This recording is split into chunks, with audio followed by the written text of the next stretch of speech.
Biasanya yang buka tuh Abdullah Lubul Masun, Abdullah Lebu Tenare yang buka. Mbah Abdullah Lebu itu putranya Ki Abdullah. Kalau Ki Abdullahnya adanya di Pesalakan. Ki Abdullah putranya Mbah Abdul Jabbar. Mbah Abdul Jabbarnya di Tegal Mantra. Jadi Mbah Abdul Jabbar berputra Ki Abdullah, di Megu berputra Ki Abdullah Lubul Masun. Kemudian nikah dengan putrinya Mbah Mukalim, yang Halimah. Makanya sempat buka pesantrennya di Kalijaga dulu. Di Kalijaga ketika kobongnya terbakar habis, maka diperintahkan sama mertuanya Mbah Mukalim kongkon luru tanah maning, munajat istikharo. Akhirnya dapatlah tanah Munjul. Dulu Mbah Abdullah ijazah Toreko Sataria, diantaranya ngambil dari Mbah Musa juga, ada di tulisannya. Sama dengan Mbah Mukoyim ngambil Toreko Sataria dari Mbah Musa, Maris Siddiq. Gitu.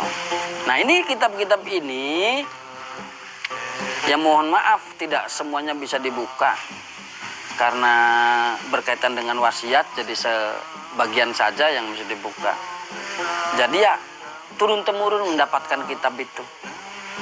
Kalau kesana-kesananya saya dapat cerita, tidak dapat cerita, cuma dapat ceritanya begitu. Kata abah saya ketika mengasihkan kitab saya ke sini, ini jaga buku kitab-kitab ini, buku-buku ini. Ini adatnya begitu. Dulu saya nerima buku ini dari abah. Kebetulan saya anak tertua, yaitu Ki Khozin. Ki Khozin nerima buku ini dari Mbah Asikin. Padahal Ki Khozin itu bukan anak tertua, tapi anak nomor 3. Anak nomor pertama itu Muhammad Ridwan Yasin Wanantara. Anak kedua itu Ki Ahmad Fatoni. Anak ketiga itu Muhammad Khozin, kakek saya. Tapi dikasihkannya ke Bapak Khozin, anak yang ketiga. Mbah Asikannya pun begitu, nerima buku kitab itu dan ada wasiatnya itu dari Mbah Samsudin. Mbah Samsudin itu nerima buku itu dari Mbah Abdullah. Mbah Abdullah nerima buku itu dari Mbah Abdullah. Tadi kan Abdullah Lubul Masun ke Abdullah. Nerima dari Mbah Abdul Jabbar. Wasiatnya isinya sama. Dari Mbah Abdul Jabbar ke Muhammad Bais. Sama amanatnya dari Mbah Marjan, sama dari Maulana Yusuf, sama dari Sultan Hasanuddin, sama. Yang isinya bahwa ini buku ini mengandung cerita begini dari Syekh Syarif. Di antaranya ada wasiatnya Syekh Syarif yang menceritakan kejadiannya Syekh Syarif, tentang gelaran syahadatnya Syekh Syarif. Cuman nanti katanya terputus, nanti di akhir zaman ada yang membuka lagi. Cirinya begini, A, B, C, D, begitu. Makanya Munjul itu berpatokan dari wasiat-wasiat turun-temurun. Kalau wasiatnya mau pada dengar, pada dapat.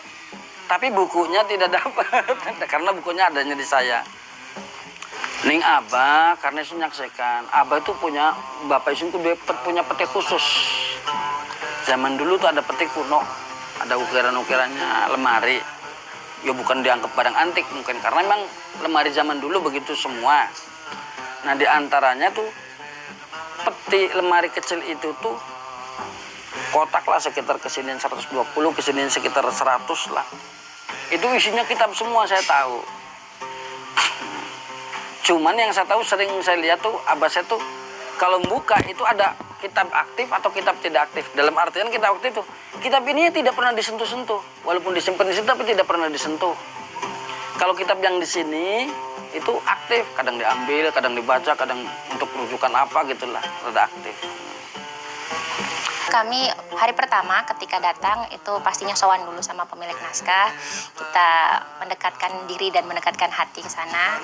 Kemudian setelah mendapatkan beliau menyerahkan naskah itu dan mempercayakan naskahnya ke kami, inventarisasi dengan dibersihkan dulu, dikuas dan dibuka satu persatu halamannya untuk dicek apakah ada halaman yang benar-benar rusak atau tidak, perlu konservasi lebih lanjut.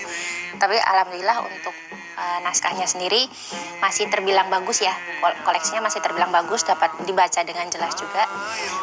Dan setelah itu untuk preservasi lebih lanjut agar naskah ini nantinya ke depannya setelah kita kembalikan bisa disimpan dengan layak dan lebih baik, biar lebih awet, kami membuatkan kotak khusus untuk naskah. Jadi dengan bahan-bahan khusus yang bebas asam, dari isolasinya, dari lemnya, dari kertasnya, kita semua pilihkan dengan bahan yang khusus dari Dreamsea. Dan kemudian kotak-kotak itu satu persatu naskah dimasukkan ke dalam kotak, baru kemudian kami urutkan untuk digitalisasi. Nah, dari digitalisasi di hari ketiga dan sampai ke hari ke-8 itu kami mendigitalkan. Kemudian setelah selesai baru dicek untuk metadatanya. Jadi diukur halamannya, kertasnya, ukurannya berapa. Abad yang tertua tuh ada ya, setengahnya tidak bisa dibuka lah, ngeraket.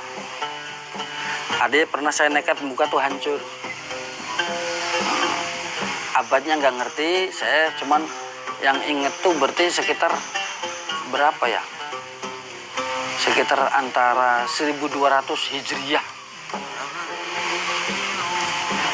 1200 sampai 1100, ada satu yang 1100. Dari yang saya lihat dari naskah-naskah di Cirebon itu, di Munjul, terutama di pesantren Munjul ini sangat istimewa ya, karena kebanyakan naskah-naskah yang dimiliki itu berbahan dasar kertas Eropa, dan kertas Eropanya bukan kertas Eropa sembarangan. Kertas Eropanya bercap, memiliki watermark, yang watermarknya itu tidak dipisah, jadi hanya satu halaman satu watermark. Jadi itu menandakan bahwa betapa naskah-naskah ini dulunya adalah naskah-naskah yang istimewa, naskah-naskah yang mahal seperti itu.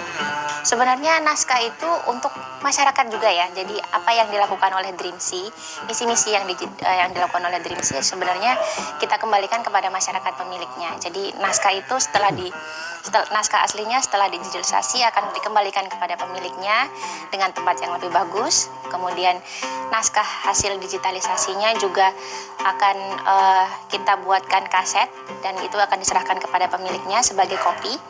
Dan hasil dari naskah digitalisasinya akan ditaruh di webnya Dreamsea, repository Dreamsea, dan itu bisa diakses secara umum oleh masyarakat nantinya. Dan itu terbuka. Ya harapannya aneh untuk ning isun bareng ning umum lah.